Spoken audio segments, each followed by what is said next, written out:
सच्ची और प्रमाणित खबरें ही दिखाते हैं, किसी हिंसा या आतंकी संगठन का समर्थन नहीं। YouTube गाइडलाइंस और सरकारी नियमों का पूरा पालन। वीडियो AI वॉइस से प्रस्तुत, लेकिन हर खबर जांची उत्तराखंड की तबाही, कश्मीर के सेब संकट, गजा पर अन्न की रिपोर्ट, ट्रंप वेनेजुएला टकराव और कतर में अरब देशों का शिखर सम्मेलन और भी कई बड़ी खबरें हैं आपके लिए।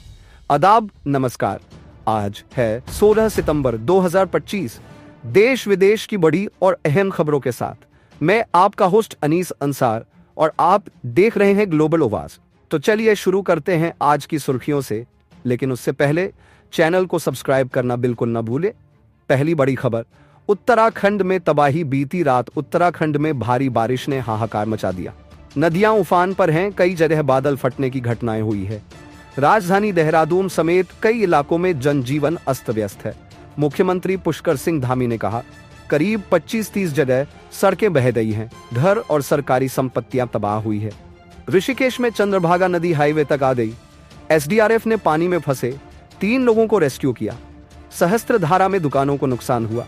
धामी ने बताया कि प्रधानमंत्री मोदी ने फोन पर हालात का जायजा लिया और हर तरह की मदद का भरोसा दिया है। अगली खबर, कश्मीर में सेब मंडियों का संकट। कश्मीर घाटी की सभी सेब मंडियां सोमवार को विरोध स्वरूप बंद रहीं। कुछ मंडियां मंगलवार को भी नहीं खुली। किसानों और कारोबारियों का आरोप है कि श्रीनगर जम्मू राष्ट्रीय राजमार्ग पर ट्रक पिछले 20 दिन से फंसे हैं, जिससे सेब सड़ रहा है। सोपोर मंडी के अध्यक्ष फयाज अहमद मलिक ने कहा, उद्योग को 1200 करोड़ से ज्यादा का नुकसान हो चुका है। मुख्यमंत्री उमर अब्दुल्लाह ने केंद्र सरकार से कहा, अगर आपसे सड़क ठीक नहीं हो पा रही तो इसे हमें सौंप दीजिए। केंद्रीय मंत्री नितिन गडकरी ने आश्वासन दिया है कि 24 घंटे के भीतर ठोस कदम उठाए जाएंगे। बढ़ते हैं अगली खबर की तरफ। गजा पर अन्न की रिपोर्ट। संयुक्त राष्ट्र के जांच आयोग ने बड़ा दावा किया है। रिपोर्ट में कहा गया है कि इसराइल ने गजा में फलस्तीनियों के खिलाफ जनसंहार किया है। रिपोर्ट के मुताबिक अंतर्राष्ट्रीय कानून के तहत 5 में से 4 जनसंहारक कृत्य इसराइल ने अंजाम दिए। लोगों की हत्या, गंभीर शारीरिक मानसिक क्षति, जीवन के हालात खराब करना और जन्म रोकना। इसराइल ने रिपोर्ट को झूठा और भ्रामक बताया। वहीं अमेरिकी राष्ट्रपति डोनाल्ड ट्रंप ने हमास को चेतावनी दी है, अगर वह इस्राएली बंधकों को मानव ढाल बनाता है तो सभी शर्तें खत्म हो जाएंगी। ट्रंप ने कहा, सभी बंधकों को तुरंत रिहा किया जाए, वरना हालात और बिगड़ेंगे। अगली खबर, अमेरिका वेनेजुएला टकराव। अमेरिकी राष्ट्रपति ट्रंप ने दावा किया है कि अमेरिकी सेना ने अंतर्राष्ट्रीय जल क्षेत्र में वेनेजुएला की एक ड्रग बोट को नष्ट कर दिया। हमले में 3 लोग मारे गए। ट्रंप ने वीडियो भी जारी किया जिसमें नाव आग की लपटों में घिरी दिख रही है।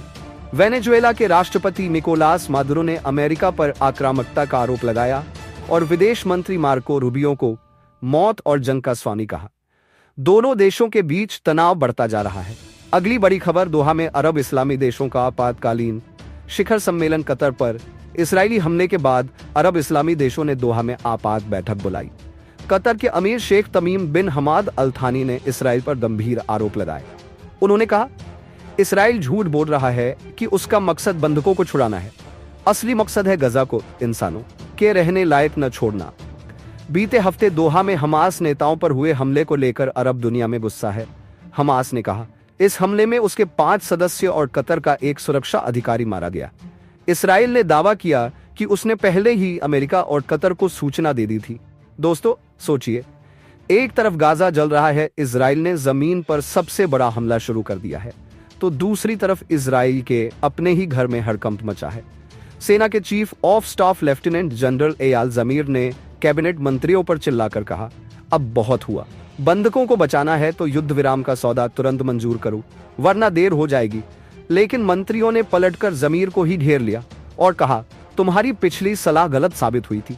मतलब साफ है, इजराइल के भीतर ही सरकार और सेना में गहरी दरारें पड़ चुकी हैं। इधर एक और सनसनीखेज मोड़ आया जब प्रधानमंत्री बेंजामिन नेतन्याहू ने पूछताछ के दौरान कोर्ट से अचानक इजाजत मांगी कि उन्हें एक जरूरी मामले के लिए बाहर जाना है। अब यह जरूरी मामला क्या था, इसका खुलासा नहीं हुआ, लेकिन सवाल जरूर उठने लगे हैं कि क्या नेतन्याहू इस पूरे हालात से बचना चाहते हैं या कोई और बड़ी डील चल रही है। और अब आते हैं सबसे बड़ी खबर पर। अमेरिका के विदेश मंत्री मार्को रूबियो का कतर दौरा। रूबियो ने साफ चेतावनी दी है कि युद्ध विराम कराने के लिए अब सिर्फ कुछ दिन या शायद हफ्ते ही बचे हैं। उन्होंने कहा, दुनिया में अगर कोई देश है जो इस युद्ध को बातचीत से रोक सकता है तो वो सिर्फ कतर है। लेकिन सवाल यह है, क्या कतर अब भी वही रचनात्मक भूमिका निभाना चाहेगा, जबकि पिछले हफ्ते इजराइल ने उसकी राजधानी दोहा में हमास नेताओं पर हमला किया था, जिसे कतर ने कायराना और विश्वासघाती करार दिया।